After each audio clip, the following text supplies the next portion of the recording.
অসাম্প্রদায়িক চেতনার সুন্দর বাংলাদেশের কথা গল্প আমরা বিভিন্ন সময় বিভিন্ন জনের কাছ থেকে শুনি।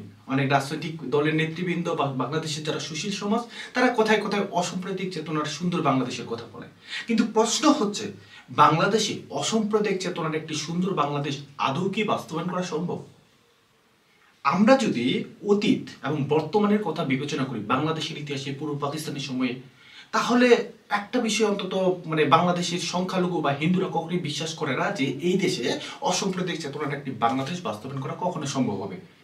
আপনারা জেনেও অবাক হবেন যে পূর্ব পাকিস্তান থেকে শুরু করে পরবর্তীতে স্বাধীন বাংলাদেশ হওয়ার পরও বাংলাদেশে হিন্দুদের যে জমি ছিল তার ৭৫% জমি অবৈধভাবে দখল করা হয়েছে, হিন্দুদের কাছ থেকে কেড়ে নেওয়া হয়েছে।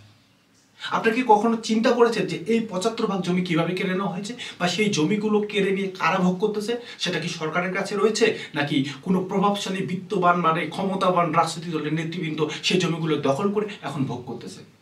আগামীকালকে এই বিষয়ে আমাদের একটি বিশেষ প্রতিবেদন প্রকাশিত হবে আমাদের official YouTube channel voice of minorities এবং official Facebook page voice of মাইনরিটিসে। আমাদের এই রিপোর্ট দেখতে চাইলে আমাদের ইউটিউব এবং আমাদের ফেসবুক পেজে সবাইকে সংযুক্ত হওয়ার জন্য বিনীতভাবে আহ্বান জানাচ্ছি। বাংলাদেশের সংখ্যালঘু নির্যাতনের প্রত্যেকটি সত্য ঘটনা, প্রত্যেকটি ভয়ঙ্কর ইতিহাস আমরা ধীরে ধীরে আপনাদের সামনে তুলে ধরব।